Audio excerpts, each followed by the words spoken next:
At ito na nga yung part 2 ng aking pamimili galing SNR mga mare, at dumiretso na nga kami dito sa Walter Mart dahil nga yung napanalunan ko dati na pumunta nga kami sa Ali Mall, at ayan na nga yung gift chick. So part din lang kasi siya ng SM mga mare, kaya pwede din dito sa kanilang groceryhan yung aming gift chick. So forget the Mona Lisa, it would take.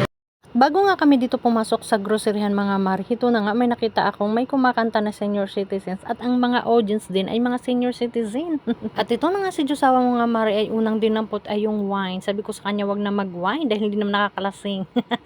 Tapos kumuha na nga ako dito ng miguring mga mare dahil paborito namin ito, at kumuha na rin pala ako ng stick na coffee. Yan ang kasi kinakape namin. At kumuha na rin pala ako ng palaman ko mga mare, yan kasi ang paborito ko. Tapos kumuha din ako ng peanut butter, at yan ang paborito nilang lahat, lalo na ng aking Josawa at aking bunso. At kumuha na rin pala ako ng kambal na tuyo at suka dahil partner talaga yan siya sa adobo. O diba? Sana all may partner. At habang naglakad-lakad nga ako mga mare, at ito na nga may nakita akong cup noodles. Ayan yung mga Korean noodles. Paborito kasi na yung aking mga dalaga yan. So kumuha na rin pala ako ng 4 dyan. Dahil mas makakasave ka kasi dyan kaysa sa tingi-ti yung pa isa-isa na bibilhin mo. At pagkatapos nga yan mga mare, kumuha na rin pala ako ng kanilang gatas. So ayan, fresh milk. Kadalasan kasi mga mare, pag namimili talaga ako, hindi talaga mawawala yung fresh milk na yan dahil hinahalo din nila yan sa kape or kaya yung sa mga Coco Crunch. Yan na malaki. Yan na malaki. Paborito mo yan? Rose bowl.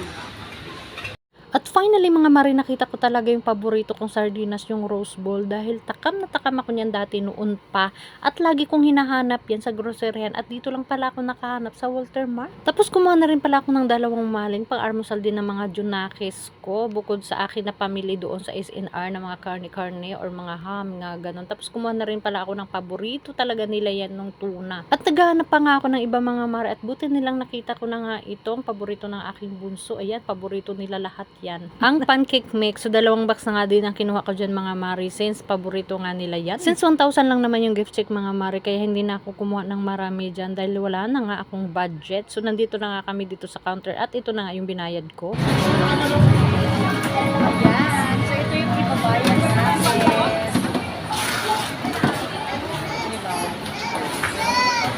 Gift check. At dahil hindi pa nga kami naghapunan mga mare, sabi ko sa Josawa ko, dumiretso na kami dito sa SM dahil wala nga kami makainan doon sa Walter Mart dahil gusto nga namin na mag-inasal. Pero sarado na yung inasal doon, kaya sabi ko sa kanya magrami na lang kami. Yung ramen koruda.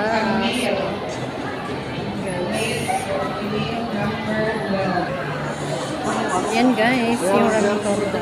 Pagpunta nga namin dito mga mare, at marami pa palang nakapila. So masarap kasi dito at mura lang, kaya pinipilahan talaga ng mga tao. Tuwing punta talaga namin dito mga mare, laging may pila talaga, lalo na kasi ngayon weekends. So ayan, maraming tao. At finally after 48 years dumating na rin yung aming order. So pag pumunta nga kayo dito mga mare, wag kayong magpagutom talaga dahil matagal talaga sila mag-serve, kasi sa sobrang daming tao at sa sobrang daming nakapila mga mare, dapat hindi kayo gutom or saktong gutom lang, kasi pag gutom na kayo ay ulcer talaga yung abutin nyo. Sa dito na nga yung dumating na nga ang aking order, at sa sobrang gutom ko mga mare na parami yung order ko at masarap naman, yung talaga yung kadalasan ay ino-order ko dyan.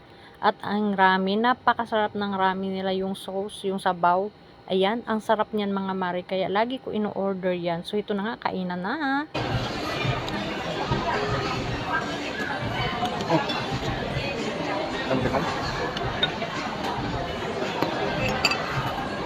Kunti lang yung kanin mo?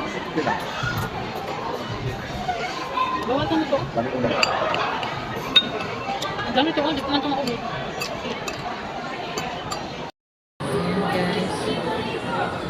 Tuwing pumupunta kami dito ng SM, yan talaga yung lagi niyang binibili. Sabi ko, ayoko na kasi busog na ako. Pero gusto niya, kaya yan. Bibili siya ng avocado kasi paborito niya rin yan. Paborito ko rin yan, kaso ayan, busog na rin kasi ako, kaya sabi ko isa na lang orderin niya. Hati na lang kami.